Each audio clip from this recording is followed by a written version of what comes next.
sudah lengkap, mari kita mulai. Uh, Pertama-tama, terima kasih kepada Bapak dan Ibu telah menyempatkan hadir untuk pada kegiatan pelatihan hari ketiga ini. Untuk agenda hari ini kita akan melakukan pelatihan kepada Bapak Ibu mengenai materi hutan lestari dan peluang ekspor hasil hutan yang nanti akan dibawakan oleh saudari Novita. Nah, untuk kalau gitu kita langsung mulai saja. Saya persilakan saudari Novita untuk memulai. Baik, terima kasih pada rekan saya Kevin. Saya izin share screen terlebih dahulu.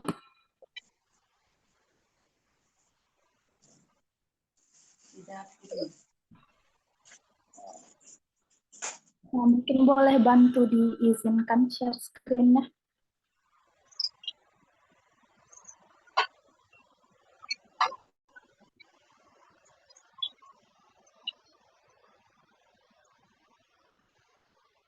Untuk Harkat, tolong Novita jadiin co-host. Terima kasih. Udah. Oh, Coba ya. Nov.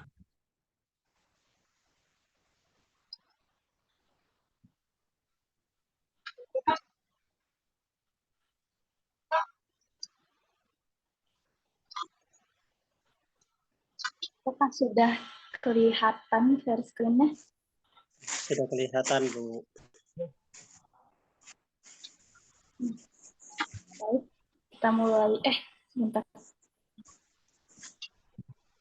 Baik, Bapak Ibu, terima kasih sebelumnya. Di sini saya Novita Mulyani dan kita akan sama belajar mengenai pengelolaan hutan lestari dan peluang ekspor hasil hutan. Nah, sebelum itu saya ingin menampilkan dulu suatu video yang kita tonton bersama-sama.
Suaranya tidak kedengaran, Ibu. Suara videonya nggak kedengaran, Nov. Coba pengaturan share screen-nya di itu.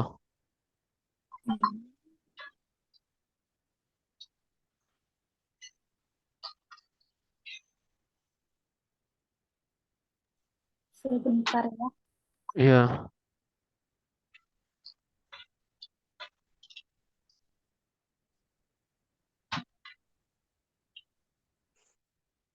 Yang kanila tapah daw buat mulai manu.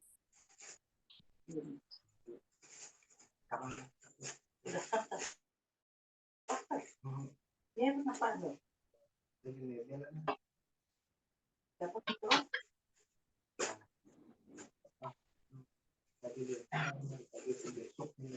Kita dorong begini ya, pulang aja.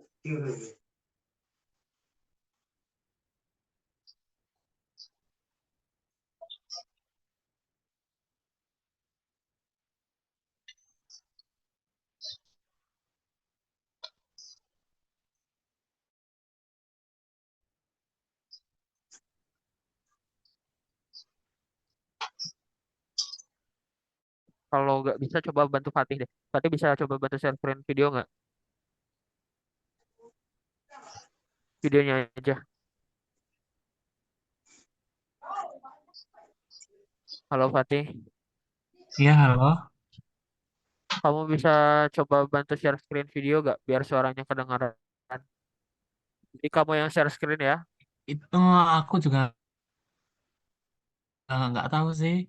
Ntar Oh, tak coba dulu. Nggak tahu juga sih. coba deh. Ini Oke, oke, linknya bentar. ini pakai YouTube aja.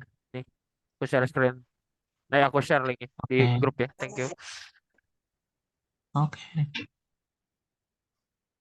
Sebentar, Pak Ibu. Iya, sebentar, Bu. Mungkin agak lama.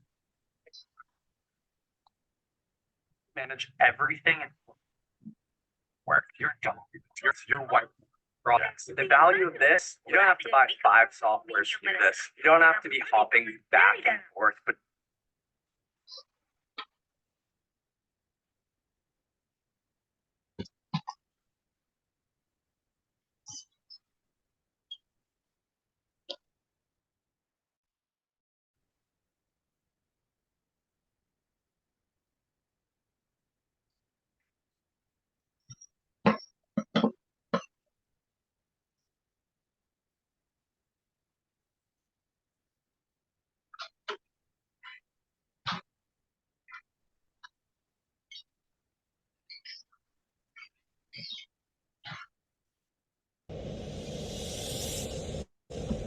Apa udah kedengaran suaranya?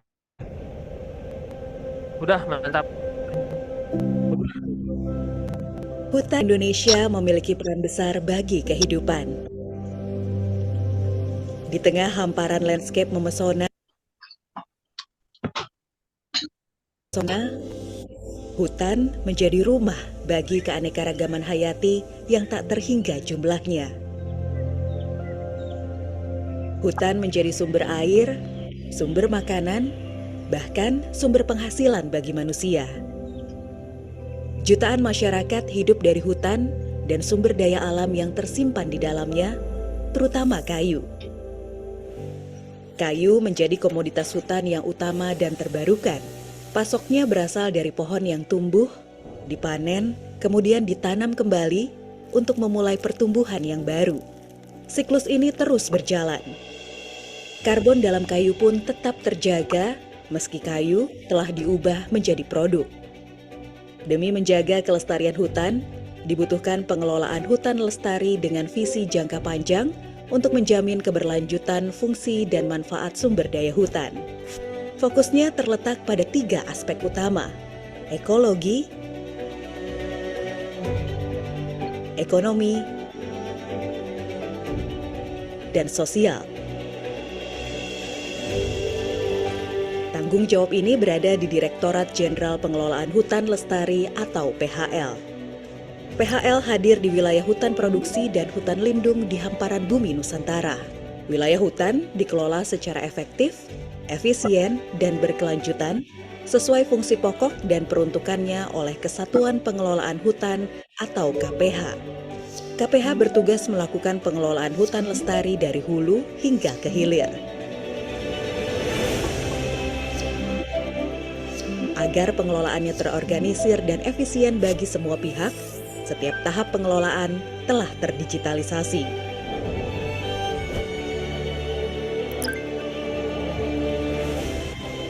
Dimulai dari pemolaan kawasan, penataan, dan pembinaan KPH. Di proses ini, KPH memilah mana blok hutan untuk penebangan, penanaman, atau penebangan kembali. Dalam pemanfaatan hutan, pelaku usaha dapat mengajukan izin usaha atau multi usaha sesuai peta indikatif arahan pemanfaatan hutan. Dengan mendaftar 1 izin multi usaha, pelaku usaha dapat melakukan beberapa kegiatan usaha. Perizinan ini akan membentuk ekosistem bisnis kehutanan baru yang tak hanya mengandalkan kayu. Cakupan pemanfaatannya mulai dari pemanfaatan kawasan dan jasa lingkungan. Pohon sebagai sumber kayu dan bukan kayu, baik yang masih menampakkan sifat fisik kayu maupun produk yang sudah tidak menampakkan sifat fisik kayu. Agar pemanfaatan hutan berjalan sesuai peraturan dan terhindar dari eksploitasi atau pelanggaran, evaluasi dan pengendalian dilakukan secara akurat, presisi, dan konsisten. Pengendalian ini juga berperan dalam mengurangi laju deforestasi, meningkatkan penyerapan dan penyimpanan karbon, dan juga jadi fokus penting Polunet Sink. Segala penatausahaan hasil hutan, iuran kehutanan, dan pengelolaan pendapatan pemanfaatan hasil hutan juga menjadi rantai penting dalam proses bisnis pengelolaan hutan lestari. Untuk mempermudah administrasi dan birokrasi tata usaha, PHL memiliki 3 wadah digital yang dapat diakses oleh pelaku usaha. Muara dari proses pengelolaan hutan lestari berada pada pengolahan dan pemasaran hasil hutan. Banyak aspek yang dikelola di sini, diantaranya produksi hasil hutan, sertifikasi produk pemasaran, hingga ekspor. Pengelolaan terintegrasi dari hulu ke hilir telah membawa produktivitas tinggi hutan lestari, antara lain luas penanaman dan pengkayaan kawasan hutan, luas pemanfaatan hutan, jumlah produksi kayu bulat, dan nilai ekspor produksi industri hasil hutan. Ini adalah cerminan pencapaian hutan lestari. Dengan mendorong multi-usaha, mengintegrasi pengelolaan, dan mendigitalisasi proses bisnisnya, kita mampu menjaga hutan, meningkatkan serapan dan penyimpanan karbon, menggiatkan penanaman, dan memulihkan lingkungan menuju keberlanjutan ekologi, ekonomi, dan sosial. Dari Direktorat Jenderal Pengelolaan Hutan Lestari untuk Indonesia dan dunia.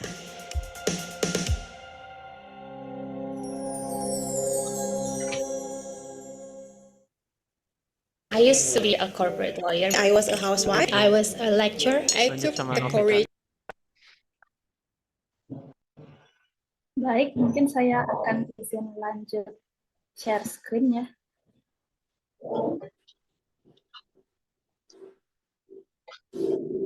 Nah, jadi dari video yang baru saja kita tonton, kita paham bahwa hutan lestari itu sangat penting untuk keberlangsungan kehidupan makhluk hidup di dunia ini. Nah, yang sebagaimana yang dijelaskan dalam video tadi, hutan itu dapat digunakan sebagai sumber air, sumber makanan, bahkan sumber penghasilan bagi masyarakat setempatnya. Nah, oleh karena itu, bagaimana supaya hutan itu bisa terus dimanfaatkan untuk kebutuhan kita, yaitu perlu dilakukan yang namanya pengelolaan hutan lestari, yang mana pengelolaan hutan lestari ini dilakukan secara berkelanjutan yang memastikan keseimbangan ekosistem hutan, dan tujuannya itu untuk menjamin ketersediaan manfaat dan fungsi hutan itu.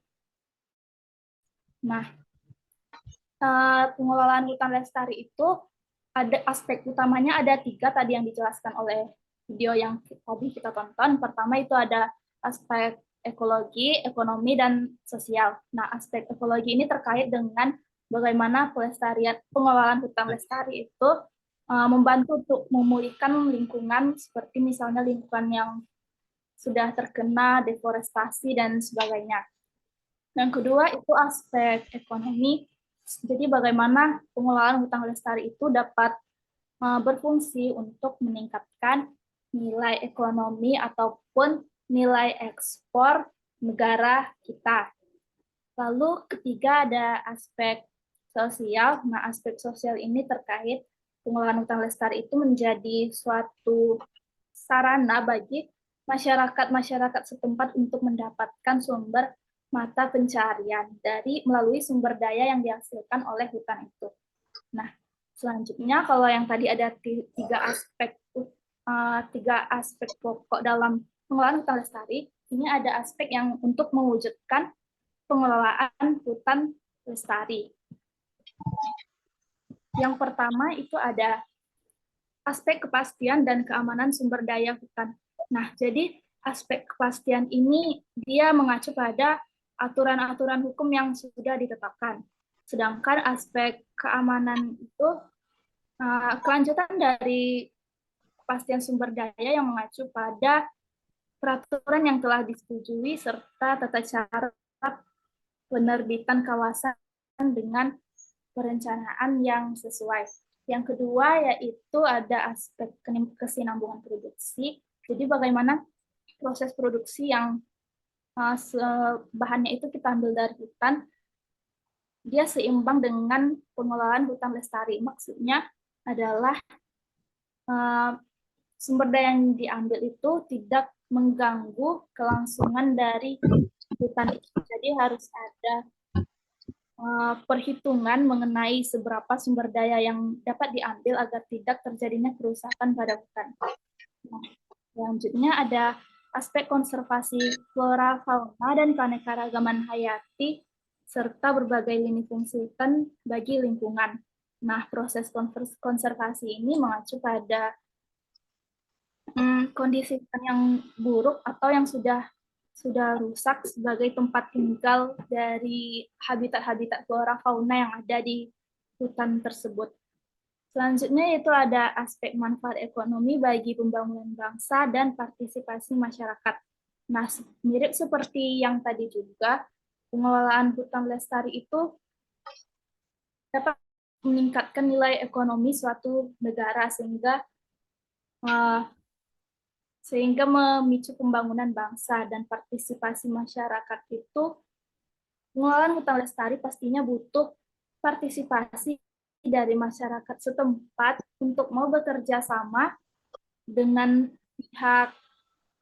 pihak ini tadi, Direktur Jenderal Pengelolaan Hutan Lestari, untuk mereka menggunakan sumber daya hutan itu sebagai sumber mata pencaharian untuk memenuhi kehidupan mereka. Ketiga yaitu terakhir yaitu ada aspek kelembagaan. Aspek kelembagaan ini sebagai suatu sarana untuk menampung proses pengelolaan hutan produksi lestari dalam sebuah lembaga, yang mana dalam lembaga tersebut sudah ada tentunya beberapa profesional yang terlatih untuk melengkapi sistem kelembagaan. Selanjutnya yaitu manfaat pengelolaan hutan lestari bagi masyarakat lokal. Nah, di sini kami mengambil pencarian, kesejahteraan dan kesejahteraan, keamanan pangan, stabilitas ekologis dan sosial.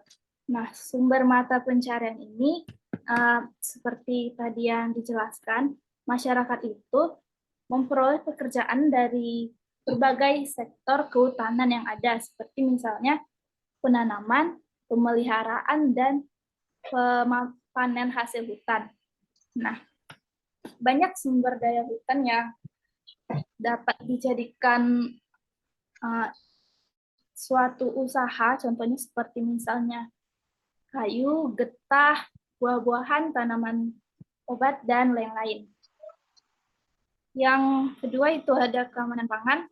Nah, seperti yang tadi juga, karena ini sumber dayanya hasilnya pastinya sangat banyak ya, seperti yang tadi saya sebutkan, sehingga sumber daya yang ada dari hutan tersebut dapat menjamin keamanan pangan kepada masyarakat setempatnya. Yang ketiga itu ada kesehatan dan kesejahteraan. Nah, jadi salah satu fungsi hutan itu dia berfungsi untuk menjaga kualitas udara dan juga kualitas air, sehingga yang mana udara dan air tersebut pasti tentunya sangat berpengaruh, kualitas yang baik sangat berpengaruh untuk kesehatan masyarakatnya juga. Keempat itu ada stabilitas ekologis dan sosial.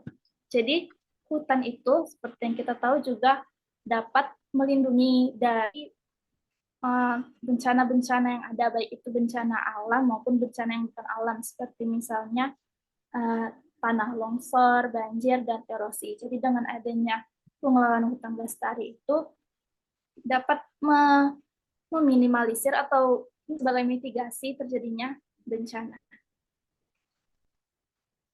Selanjutnya yaitu di pembahasan kedua yaitu ada prinsip dan praktik pengelolaan hutan lestari. Nah, di sini terdapat ada 4 prinsip. Yang pertama yaitu prinsip keseimbangan, kedua prinsip berkelanjutan, ketiga prinsip partisipasi, dan keempat prinsip transparansi. Nah, apa itu prinsip keseimbangan? Keseimbangan di situ pengelolaan hutan lestari perlu memperhatikan keseimbangan antara 3 aspek di awal yang saya sebutkan tadi, ada ekologi, ekonomi, sosial. Nah, keseimbangan ekologis itu melibatkan pemeliharaan habitat alami, keanekaragaman hayati, dan fungsi ekosistem. Nah, kalau dari sisi ekonominya, pengelolaan hutan lestari itu harus memungkinkan pemanfaatan sumber daya hutan untuk bisa nantinya menjadi sumber pendapatan dan pekerjaan bagi masyarakat lokal tanpa mengorbankan keberlanjutan jangka panjang.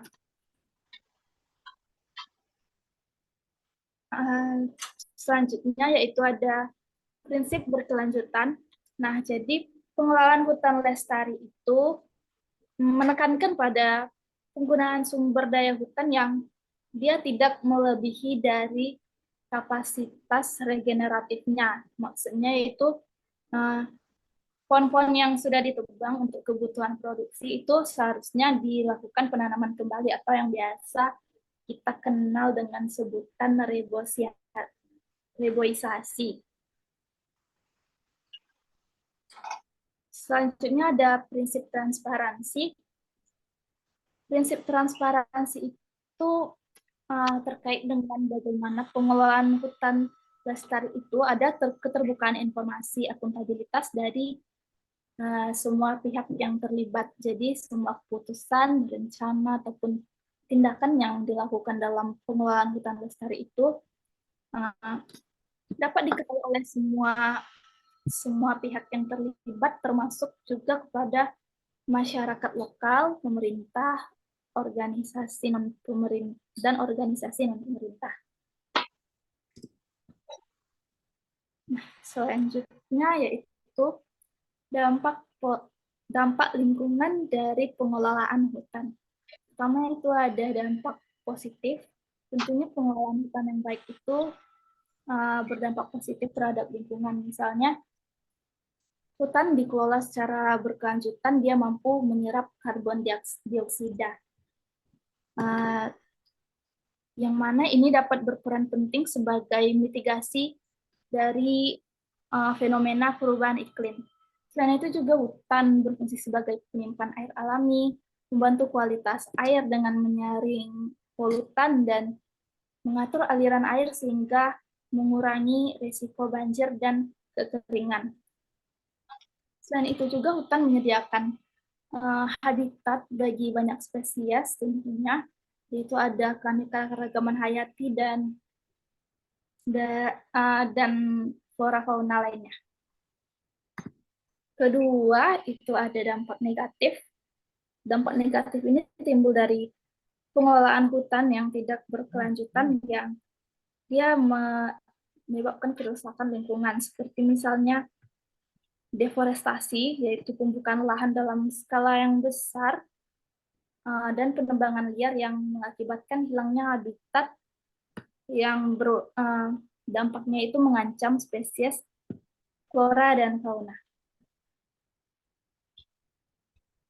Selanjutnya yaitu topik mengenai praktik untuk pengelolaan hutan lestari. Yang pertama ada agroforestry, yang mana agroforestry di sini maksudnya yaitu sistem pengelolaan lahan yang dia mengintegrasikan pepohonan dengan pertanian atau peternakan. Contoh misalnya itu penanaman pohon kopi di bawah pohon hutan lain, jadi sebagai kombinasi tanaman pangan dengan tanaman pohon buah-buahan. Yang kedua yaitu sistem tebang pilih dan rotasi. Jadi sistem tebang pilih di sini maksudnya penebangan yang dilakukan itu tidak sembarangan, tapi melalui pemilihan pemilihan pohon-pohon yang pohonnya itu sudah mencapai usia atau ukuran tertentu. Sementara pohon-pohon yang masih muda, yang masih bisa menghasilkan sumber daya itu masih dibiarkan untuk tetap bertumbuh. Yang ketiga itu ada rehabilitasi dan restorasi. Nah, rehabilitasi ini melibatkan penanaman kembali pohon di area yang telah mengalami deforestasi. Fungsinya itu tujuannya untuk memulihkan fungsi ekosistem, meningkatkan keanekaragaman hayati juga, dan mengembalikan manfaat-manfaat ekologis dari sumber daya hutan itu. Yang keempat itu ada konservasi sumber daya air. Nah, jadi pengelolaan hutan yang baik tentunya juga mencakup konservasi sumber daya air. Jadi, konservasi di sini melibatkan perlindungan daerah tangkapan air yang menjaga vegetasi hutan sekitar sungai, danau, dan mata air.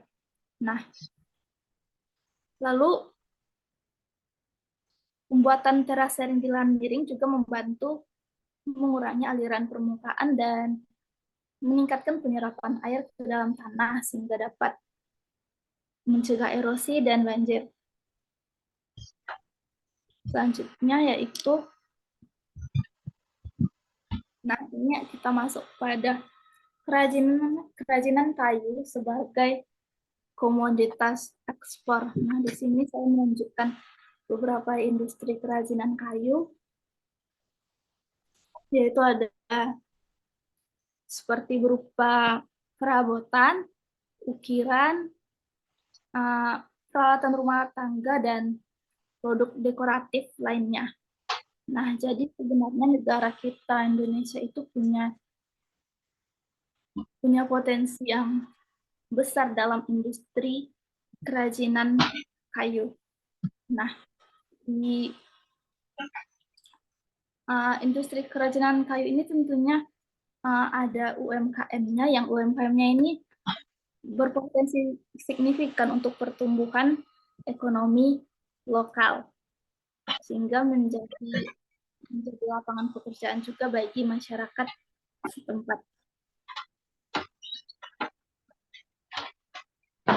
Selanjutnya, nah, kita masuk kepada permintaan pasar global dan potensi ekspor. Pertama yaitu permintaan pasar global. Jadi faktanya pasar global untuk produk kerajinan kayu itu berdasarkan data yang kami dapatkan itu diperkirakan nilainya itu mencapai 54,9 miliar dolar tahun 2022 dan diperkirakan juga mencapai angka 77,8 miliar dolar untuk tahun 2030. Nah, untuk persebaran wilayah permintaan pasar global ini salah satunya yaitu kawasan Asia Pasifik, yang mana kawasan Asia Pasifik ini jadi pasar terbesar untuk produk kerajinan kayu pada tahun 2002, yang mana jumlah pangsa pasarnya itu sebesar 37,1%. Lalu juga potensi ekspor kerajinan kayu itu punya minat yang cukup tinggi di negara-negara Eropa seperti Jerman, Inggris, Prancis, dan juga negara bagian Amerika. Produk unggulan untuk jenis kerajinan kayu kita itu juga ada berupa furnitur kayu atau dekorasi rumah tangga, juga produk kerajinan seperti misalnya kayu, patung kayu, hiasan dinding, juga berupa souvenir atau produk-produk dekorasi lainnya. Kenapa ini besar permintaannya? Karena ini dipengaruhi oleh beberapa faktor. Ada itu pertumbuhan ekonomi dan peningkatan daya beli konsumen di negara-negara maju dan berkembang. Selain itu juga di sana itu ada mereka ada tren yang menggunakan desain interior dan dekorasi rumah yang mereka lebih mengutamakan produk alami gitu yang lebih ramah lingkungan. Nah, selanjutnya ada potensi ekspor. Nah, potensi ekspor Indonesia itu merupakan salah satu eksportir utama produk kerajinan kayu di dunia dengan nilai ekspor yang mencapai 1,2 miliar pada tahun 2021 berdasarkan data Kementerian Perdagangan Republik Indonesia. Selanjutnya, yaitu ada teknik dan desain kerajinan kayu. Di sini kami hanya menampilkannya sekilas saja. Yaitu pertama ada pengukiran. Pengukiran itu mengukir kayu dengan pola-pola desain yang rumit, biasanya seperti yang ada di gambar ini. Biasanya pengukiran itu ada juga yang gayanya tradisional, ada juga yang gayanya modern. Yang kedua itu ada inlay. Inlay di sini maksudnya kerajinan kayu itu menyisipkan potongan bahan lain seperti misalnya logam atau batu ke dalam kerajinan kayunya supaya ada desain pola-pola dekoratifnya gitu, seperti di gambar yang kanan ini. Cuma mungkin ini sepertinya masih kayu ya, saya belum menemukan gambar yang sesuai. Jadi misalnya di sini ada digantikan dengan bebatuan misalnya, sehingga ada pola dekoratif sesuai yang diinginkan. Yang ketiga itu ada finishing. Finishing ini terkait tahap terakhir setelah kerajinannya selesai gitu, seperti misalnya pengamplasan atau pengecatan kerajinan yang sudah dilakukan, juga termasuk juga ini pengemasan, bagaimana pengemasan yang baik seperti itu.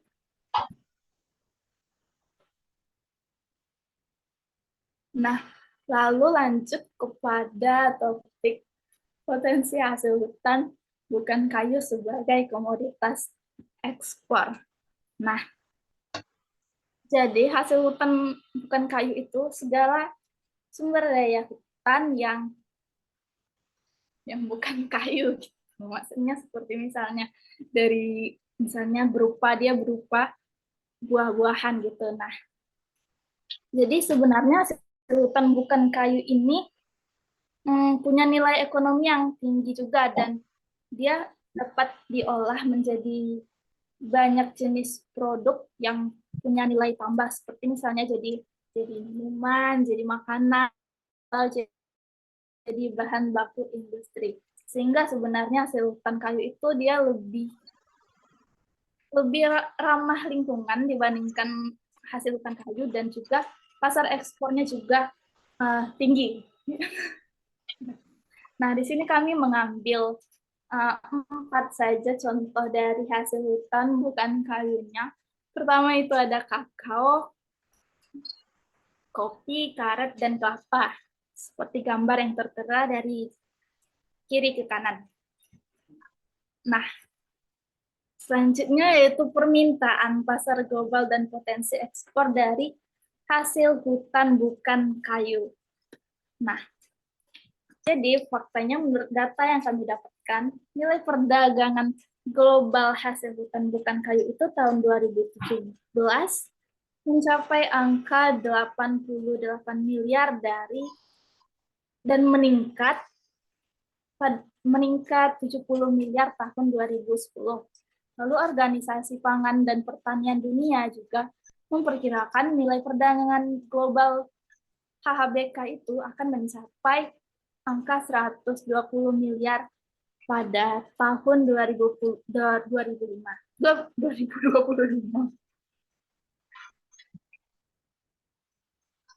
Nah,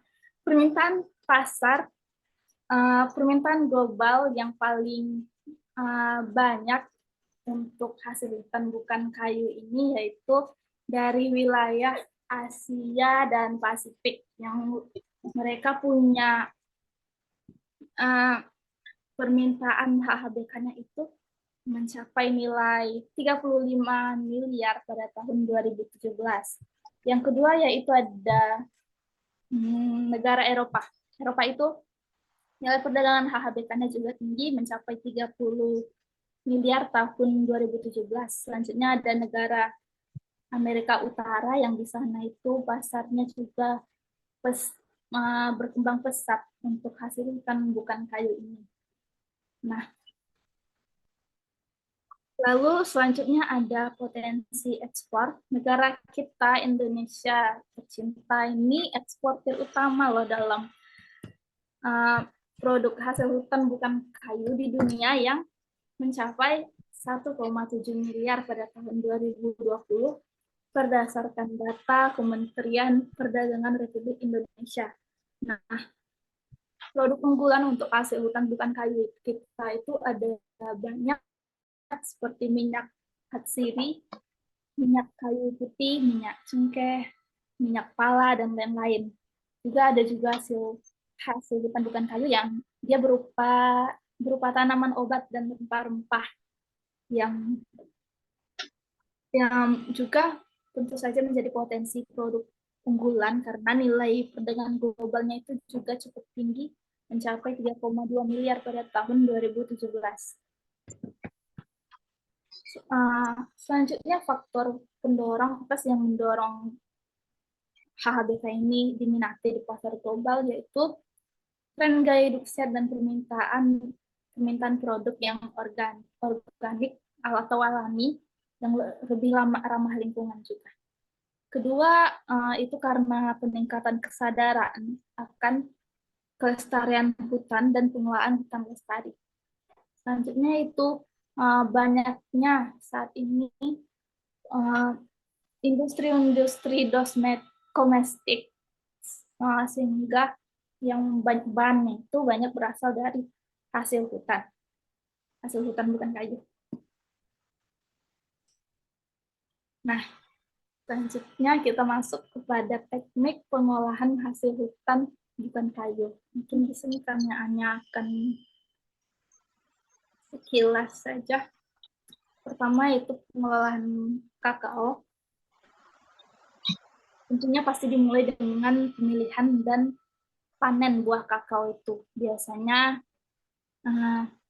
untuk pemilihan buah kakao itu dipilih berdasarkan warna kulitnya yang biasanya warnanya itu kuning atau merah.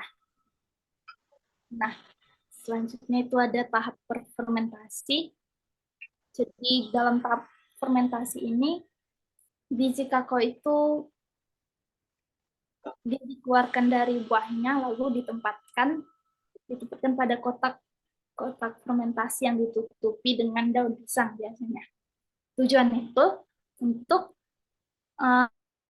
memperkuat rasa coklatnya dan juga mengurangi rasa pahit yang ada pada biji kakao tersebut. Selanjutnya yaitu tahap pengolahan pengeringan. Jadi biji kakao itu dikeringkan secara langsung di bawah sinar matahari sampai kadar air dalam bijinya itu mencapai 7%. Nah, ini tuh sangat penting untuk mencegah pertumbuhan jamur pada biji kakao. Keempat itu ada roasting. Ini mungkin salah ya, bukan penggorengan, karena roasting itu pemanggangan. Jadi biji kakao itu dipanggang pada suhu tertentu supaya mengembangkan aroma dan rasanya gitu. Biasanya untuk suhu dan durasinya itu tergantung pada bagaimana jenis biji dan kita pengen rasa yang gimana gitu. Jadi preferensi rasa yang diinginkan oleh pengolah biji kakao tersebut. Selanjutnya yaitu pemisahan kulit atau dikenal dengan istilah winnowing. Jadi kulit luar biji itu dipisahkan dari inti bijinya, yang mana itu digunakan untuk pembuatan coklat. Biasanya ini digunakan pakai suatu mesin seperti itu. Terakhir yaitu ada penggilingan dan penghalusan seperti gambar yang di sini. Jadi biji kopi itu digiling dalam suatu mesin hingga bentuknya menjadi ini berupa pasta kakao. Kemudian nanti pasta kakao ini lebih lanjut biasanya dicampur dengan gula atau susu supaya dia menjadi coklat. Mungkin itu sekitar sekilas mengenai pengolahan kakao. Selanjutnya itu pengolahan kopi. Yang pertama pasti seperti biasa dipanen dulu kopinya, diseleksi buah mana yang sudah sesuai, sudah bisa untuk kira-kira dipanen gitu. Biasanya berwarna merah atau kuning seperti ini gambar yang ada. Yang kedua itu ada pengolahannya itu terbagi dua. Ada pengolahan basah dan pengolahan kering. Pengolahan basah ini ada pengupasan dan fermentasi. Nah, jadi biji kopi yang sudah dikupas, difermentasi, caranya itu dimasukkan ke dalam air, sekitar durasinya itu kalau tidak salah 12 sampai 48 jam untuk menghilangkan lendir-lendir yang ada pada biji kopi tersebut. Nah, lalu selanjutnya yang pengolahan kedua yaitu ada pengolahan kering. Pengolahan kering di sini biji kopi itu dia dikeringkan langsung di bawah sinar matahari atau menggunakan mesin pengering sehingga hingga biji kopinya itu mencapai kadar air sekitar 12%. Pengolahan selanjutnya yaitu ada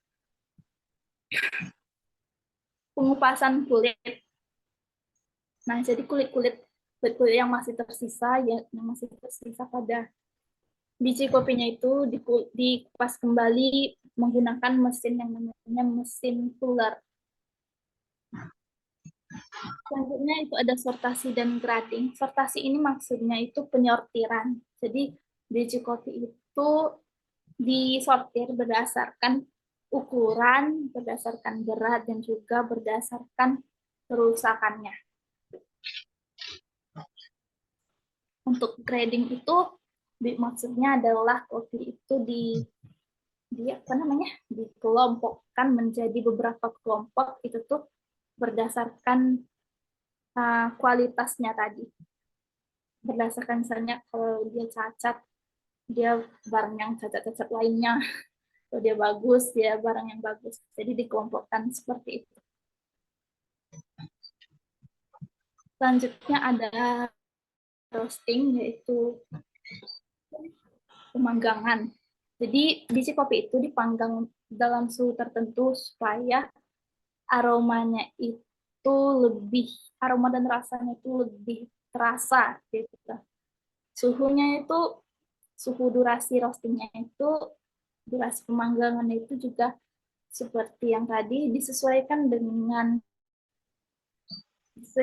jenis biji kopinya dan juga kita pengen rasa yang gimana, preferensi rasanya. Terakhir pengolahannya itu ada penggilingan. Jadi biji kopi yang sudah dipanggang, itu digiling hingga dia menjadi halus dan sesuai dengan metode penyeduhan kopi yang kita inginkan. Sekilas soal pengolahan kopi. Selanjutnya yaitu ada pengolahan karet. Nah, pengolahan karet di sini pertama ada penyadapan. Penyadapan itu seperti yang bisa kita lihat di gambar yang ada ini, seperti yang pernah kita lihat yang dilakukan oleh Opah pada animasi Upin Ipin ya. Jadi tekniknya itu yaitu dengan memotong miring pohonnya itu supaya getahnya itu dapat mengalir ke wadah yang sudah disediakan di pohon tersebut. Selanjutnya koagulasi. Koagulasi itu maksudnya getah karet itu dicampurkan dengan bahan namanya tuh memang bahan koagulan, seperti misalnya asam untuk memisahkan karet itu karet padat dari cairan, sehingga nanti hasilnya itu karet itu jadi menggumpal gitu. Yang ketiga ada penggilingan. Jadi karet yang sudah menggumpal itu digiling menggunakan mesin seperti gambar yang ada, untuk dia itu menghilangkan ininya, kadar airnya, juga membentuk menjadi bentuk lembaran-lembaran seperti gambar ini juga. Nah, lalu pengeringan ini, lembaran karet yang sudah dibentuk itu dikeringkan dengan cara dijemur langsung di bawah sinar matahari. Terakhir ada pelepasan dan pemanasan. Nah, jadi lembaran karet yang sudah berupa lembaran itu dikemas dalam bentuk bal atau lembaran-lembaran, pokoknya seperti yang di gambar ini, yang sudah siap untuk diproduksi lebih lanjut atau diekspor. Nah, itu tadi sekilas soal pengolahan karet. Selanjutnya ada pengolahan kelapa. Nah, kelapa itu seperti yang kita tahu, hampir semua bagian dari pohon kelapa itu dapat kita manfaatkan bagiannya. Nah, itu disebut apa ya? Pohon kelapa disebut pohon 1000 manfaat kalau tidak salah.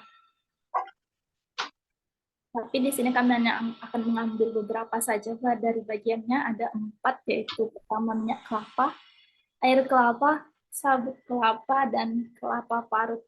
Nah, pengolahan minyak kelapa ini caranya itu dengan buah kelapa itu diparut, lalu diperas dan dijadikan santan. Nah, lalu santan itu dia dipanaskan dengan minyak yang sehingga dia terpisah antara air dan ampasnya. Nah, itu teknik untuk menghasilkan minyak kelapa dengan cara tradisional. Cara yang kedua itu ada disebut dengan virgin coconut oil, yang mana kelapa yang sudah diparut itu sama diperas jadi santan, tapi dia difermentasi secara alami dengan menggunakan enzim-enzim tertentu gitu untuk memisahkan minyak tanpa dilakukan pemanasan seperti cara teknik yang pertama tadi. Nah, untuk hasil dari teknik yang kedua ini, kelapanya itu karena prosesnya itu tidak melalui pemanasan, jadi kandungan nutrisinya itu lebih baik untuk manfaat kesehatan. Selanjutnya yaitu pengolahan air kelapa. Mungkin ini simpel saja, air kelapa itu ya dikeluarkan bisa langsung diminum atau diinovasikan menjadi misalnya produk-produk kosmetik yang lain seperti itu, menjadi bahan suatu produk kosmetik. Yang ketiga ada pengolahan sabut kelapa. Jadi sabut itu pasti tentunya dipisahkan dulu dari tempurung kelapanya. Sabutnya itu juga dapat diproses bisa menjadi tali, bisa menjadi keset, atau bisa menjadi media tanaman. Lalu tempurungnya pasti bisa juga dimanfaatkan untuk kerajinan-kerajinan seperti itu. Bisa juga diolah menjadi arang, kerajinan yang lain gitu. Keempat, itu ada pengolahan kelapa parut dan santan. Nah, jadi ini seperti yang tadi juga, sebenarnya kelapa parut itu diperas untuk menghasilkan santan yang biasa kita gunakan dalam sehari-hari untuk campuran dari masakan makanan tertentu seperti itu. Nah, mungkin itu sekilas soal pengolahan kelapa. Selanjutnya, nah, kita masuk kepada topik pemasaran dan ekspor produk hutan. Di sini ada strategi pemasaran. Jadi strategi pemasaran itu banyak caranya yang bisa dapat kita lakukan. Di sini kami ambil 4. Yang pertama yaitu pemasaran lokal, pemasaran internasional, pengemasan dan branding, ada pemanfaatan teknologi dan media sosial. Nah, untuk pemasaran lokal, di sini ada beberapa sarana yang dapat kita manfaatkan untuk promosi dari produk-produk hasil hutan. Pertama itu ada pasar tradisional yang mana pada para pelaku usaha produksi hasil hutan itu dapat memanfaatkan pasar lokal tersebut untuk menjual produknya langsung kepada calon konsumen yang ada di pasar tradisional itu. Kedua yaitu toko dan galeri. Jadi produsen hasil hutan juga dapat mereka tuh semacam adanya kerjasama, adanya mitra dengan toko-toko kerajinan atau galeri seni untuk supaya toko atau galeri itu mau memajang hasil-hasil dari produk mereka. Dan selanjutnya sarana lain itu ada bazar atau festival. Jadi pelaku usaha produk hasil hutan juga bisa berpartisipasi dalam bazar-bazar yang ada, festival-festival yang ada di lingkungan sekitarnya untuk memperkenalkan produk mereka lebih luas lagi gitu pada khayalak masyarakat banyak. Kedua yaitu pemasaran internasional. Pemasaran internasional ini pertama tentunya pasti bisa melalui ekspor, yang mana pembeli itu dapat mengekspor langsung produknya kepada calon pembeli di luar negeri, yang tentunya pasti harus memperhatikan pemahaman yang baik terhadap prosedur ekspor dan regulasi, baik dari regulasi dari negara asal kita maupun negara tujuannya yang akan diekspor. Kedua, sarana untuk pemasaran internasional selanjutnya itu ada melalui pameran internasional. Jadi banyak di beberapa kota besar di Indonesia yang punya event-event pameran internasional seperti itu, ada namanya Trade Expo Indonesia, di mana di sana itu banyak juga pameran dagang yang mereka menunjukkan produk-produk hasil produksi mereka. Mirip juga dengan pemasaran lokal tadi, tapi yang ini dia skalanya lebih internasional gitu. Itu ada melalui pasaran internasional melalui distributor atau agen. Jadi kita bisa bekerja sama dengan distributor itu atau agen yang mereka itu punya jaringan, punya koneksi, punya relasi yang luas gitu untuk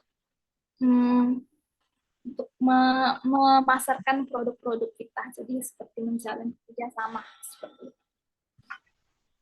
Selanjutnya itu strategi pemasaran melalui pengemasan dan branding yang ketiga. Jadi kemasan yang baik tentunya pasti menarik perhatian calon pembeli. Yang mana kemasan yang baik itu dia tidak hanya sekadar kemasan ini cantik gitu, nggak bisa, tapi kemasan itu juga harus aman, harus melindungi produknya. Baru setelah aman itu ada, setelah kemasannya aman, baru menariknya kemasan itu, selanjutnya baru diperhatikan. Untuk branding ini mungkin terkait ini ya, merek logo atau misalnya kisah di balik merek itu. dengan nilai-nilai yang diusung dari suatu produk yang kita buat. Yang keempat yaitu strategi pemasaran melalui pemanfaatan teknologi dan media sosial. Nah, kita sekarang kan sudah hidup di zaman yang apa-apa serba digital gitu. Apa-apa bisa lewat ini teknologi gitu. Jadi ini teknologi itu tentu harus kita manfaatkan keberadaannya untuk membantu pemasaran produk kita. Yang pertama itu bisa melalui web atau e-commerce. E-commerce ini contohnya seperti yang kemarin dijelaskan oleh saudara saya, rekan saya terkait Tokopedia, Shopee, dan ini aplikasi online lainnya untuk menjual. Jadi kita bisa memasukkan juga produk kita ke dalam aplikasi-aplikasi tersebut supaya lebih banyak dijangkau oleh orang-orang luar.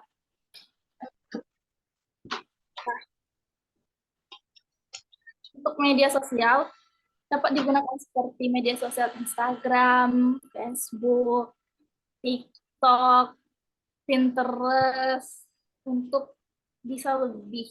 Kita bisa membuat konten berisi produk-produk kita, video tutorial, atau misalnya kisah-kisah di balik produk tersebut, kisah-kisah di balik pembuatannya, sehingga lebih banyak dijangkau oleh orang-orang lain yang jauh dari daerah kita melalui media sosial tersebut. Jadi itu bisa melalui influencer marketing. Jadi pelaku usaha itu bisa bekerja sama dengan influencer atau blogger-blogger yang mereka itu punya audiensnya itu yang sesuai gitu dengan pasar kita. Seperti itu. Lanjut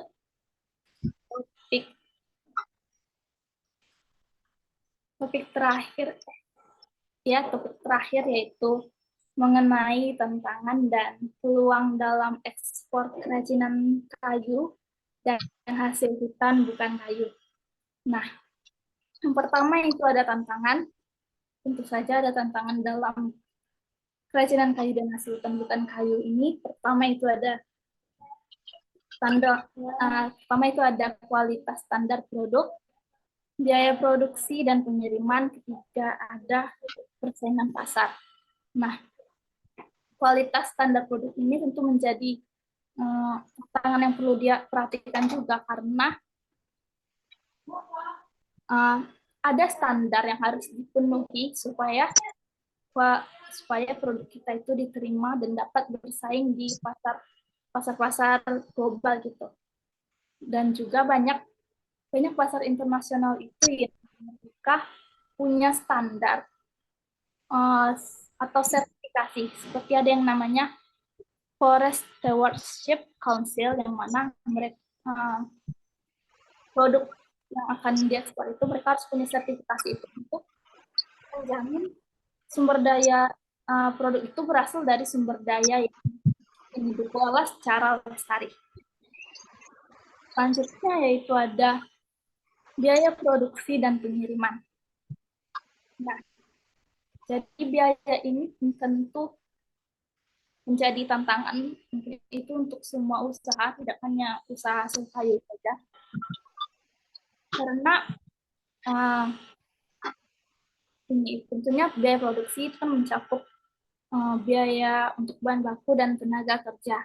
Nah, biasanya untuk kerajinan kayu itu harus punya keterampilan khusus, sehingga itu jadi pemicu juga untuk naiknya biaya produksi. Untuk pengiriman, itu tentu saja pengiriman itu untuk mengekspornya pasti biaya yang besar gitu, terutama untuk produk-produk yang berat atau produk-produk yang besar seperti itu. Sehingga ini juga terkait dengan risiko kerusakan produk di perjalanan, sehingga itu perlu diperhatikan dalam pengirimannya. dan menjadi tantangan juga dalam ekspor ini. Juga itu ada persaingan pasar. Jadi sebenarnya tidak hanya Indonesia saja yang hasil hutannya itu punya ekspor besar, tapi juga negara-negara lain seperti misalnya ada itu banyak negara China, Vietnam, India yang mereka juga punya industri kerajinan kayu dan hasil hutan bukan kayu yang cukup kuat gitu. Itu menjadi persaingan negara Indonesia juga. Mungkin itu mengenai tantangan. Kedua yaitu peluang ekspornya. Jadi walaupun ada tantangan, pasti tentu saja ada peluang yang dapat kita perhatikan dalam produksi hasil hutan ini. Yang pertama itu ada permintaan pasar yang tinggi, seperti yang tadi sempat saya jelaskan. Produk kerajinan kayu ataupun hasil hutan bukan kayu, ini itu terus meningkat, terutama di negara-negara maju yang mereka itu sangat menghargai produk alami yang ramah lingkungan. Yang kedua itu ada keberlanjutan dan ramah lingkungan. Nah, jadi peluangnya itu adalah banyak konsumen yang kesadaran lingkungannya itu semakin terhadap isu lingkungan itu semakin meningkat, sehingga mereka pun lebih terpacu untuk memakai produk-produk yang ramah lingkungan dan alami. Yang ketiga itu ada teknologi dan inovasi. Jadi seperti yang tadi, teknologi sekarang sudah semakin wow, itu tentunya kita bisa manfaatkan dalam ekspor ini. Seperti misalnya yang tadi e-commerce, media sosial, untuk pemasaran digital dan membuka pasar yang lebih luas. Seperti itu. Yang terakhir itu ada diversifikasi produk. Nah, diversifikasi produk ini maksudnya adalah seperti produk turunan gitu. Jadi misalnya seperti kakao itu nggak hanya dia bisa dipakai diproduksi menjadi coklat, tapi dia juga bisa produk kosmetik.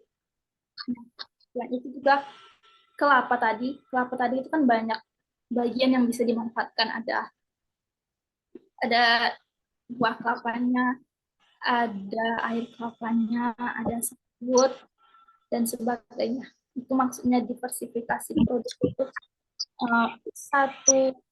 satu bahan tidak hanya bisa menghasilkan satu jenis saja, tapi bisa menjadi berbagai macam jenis yang itu pasti tentunya meningkatkan nilai tambah. Nah, jadi setelah yang kita bahas terkait hasil hutan bukan kayu, pengolahan, produksi, permintaan ekspor, potensinya, dan lain-lain, itu tuh semua tidak akan tercapai hanya akan tercapai dengan pengelolaan hutan lestari tadi, kembali ke awal. Karena memang sejatinya pengelolaan hutan lestari itu tujuannya untuk menjamin keberlangsungan, untuk menjamin keberlanjutan fungsi dan manfaat dari hutan itu, sehingga dapat terus dimanfaatkan bagi kelangsungan hidup. Nah, jadi bagaimana walaupun kita terus mengambil sumber daya dari hutan, tapi dengan adanya pengelolaan hutan lestari tersebut, hutan tersebut jadi dapat terus dimanfaatkan untuk generasi-generasi berikutnya, untuk kelanjutan makhluk hidup lainnya. Jadi mungkin satu kalimat, jaga kelestarian hutan, maka hutan akan melestarikan kehidupan kita. Cukup sekian dari saya, mungkin saya kembalikan kepada rekan saya yang ingin menambahkan. Ya, terima kasih atas materi yang telah dibawakan oleh rekan kita. Untuk sesi selanjutnya mungkin sesi diskusi. Mungkin dari Pak Abu Amor dan Ibu Ida, mungkin ada pertanyaan yang ingin disampaikan?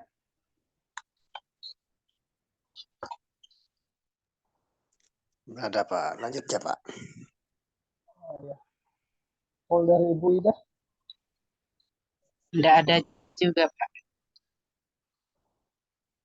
Kalau gitu, Izin masuk sebentar, Kevin. ya, Iya. silakan. Oke. Terima kasih Pak Novita sudah mengisi materi pada siang hari ini ya. Hari ini adalah pelatihan terakhir Bapak Ibu untuk pertemuan kita. Dan setelah selesai pelatihan ini kami fokusnya untuk membantu promosi dan penjualan dari produk Puruk Dolon. Jadi sampai bulan pertengahan Juni nanti kami fokusnya untuk membantu promosi dan penjualan. Jadi pasti komunikasi mungkin nanti akan lebih banyak dilakukan di grup karena kami perlu memastikan berbagai hal nantinya ya, dari mulai harga dan dari berbagai produk yang kami input ke online shop. Terus barangkali juga beberapa kondisi seperti kemarin karena dalam pendaftaran online shop itu perlu ada nomor handphone yang dicantumkan dan lain sebagainya. Maka jika misalkan dalam beberapa waktu ke depan kami sedikit mengganggu waktu gitu seperti kemarin Bu Ida dimintakan OTP gitu, mohon maaf seperti itu karena memang prosedurnya harus seperti itu. Jadi untuk sampai pertengahan Juni nanti komunikasi kita dimaksimalkan di grup saja. Terus yang kedua adalah terkait dengan logo juga saya harap juga segera ada hasilnya dari pembahasan dengan pengrajin lain, dengan Pak Camat, dengan Bu Kades juga, dan barangkali misalkan Bapak Ibu juga ada inspirasi atau referensi logo sendiri itu silahkan. Kalau misalkan ada request kepada kami perlu dicantumkan hal-hal yang memang penting itu silahkan. Kalau kami kan kemarin hanya memberi opsi menurut kami saja. Tapi ya kami juga perlu masukan dari Bapak Ibu yang akan menggunakan logo tersebut sampai ke depan seperti itu. Mungkin itu dari saya. Ada salam juga dari Pak Harun selaku mentor kami yang berada di Kabupaten Sintang. Harapannya dari kami semoga sedikit banyaknya lah memberikan pengetahuan baru untuk Bapak Ibu. Meskipun memang sulit untuk bisa diimplementasikan secara langsung dan berubah dalam waktu yang singkat, tapi yang saya harapkan adalah Bapak Ibu bisa minimal mengetahui bahwa ada hal-hal pokok atau materi yang sekiranya memang perlu dikembangkan ke depan. Potensi masyarakat Puruk Dolon saya kira sangat besar dan harapannya ke depan Desa Kolongan Joy tidak hanya memanfaatkan potensi kerajinan saja ya, tapi juga bisa memanfaatkan potensi hasil hutan bukan kayu yang seperti disampaikan oleh Novita tadi, supaya lebih maju dan masyarakatnya lebih sejahtera. Itu mungkin dari kami. Apabila misalkan dalam berjalannya waktu sampai akhir pertengahan Juni nanti dari materi-materi yang kami sampaikan ada yang ingin Bapak Ibu dalami atau khususnya terkait dengan pengelolaan medsos atau eh, aplikasi online shop yang telah kami sampaikan kemarin ingin Bapak Ibu perdalam itu silahkan didiskusikan saja di di grup. Bahkan apabila misalnya Bapak Ibu memang punya produk di luar kerajinan yang ingin dikembangkan juga silahkan saja didiskusikan dengan kami karena kami sebetulnya tidak terbatas pada produk kerajinan saja yang barangkali menjadi potensi. Bisa kami bantu juga apabila misalnya Bapak Ibu sekiranya ingin mengembangkan hal-hal lain yang bisa membantu masyarakat di sana. Itu saja dari kami. Mungkin selanjutnya saya serahkan lagi ke Kevin ya untuk penutupan dan foto bersama. Terima kasih. Oke, terima kasih Saudara Harkat. Mungkin selanjutnya terus saya ke sesi dokumentasi. Saya tolong rekan Fatih atau Miftah?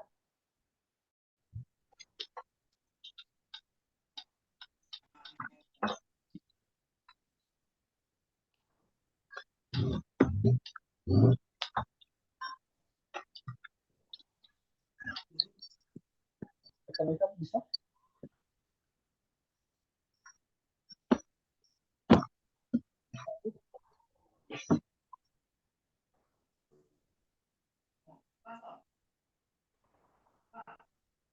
Mungkin bisa aku mulai ya untuk dokumentasinya. 1, 2, 3. Sekali lagi. 1, 2, 3. Oke. Kalau gitu terima kasih kepada Bapak dan Ibu yang telah sempat hadir di pertemuan saya kali ini. Kalau gitu saya akhiri. Terima kasih. Sama-sama, terima kasih. Selamat sore.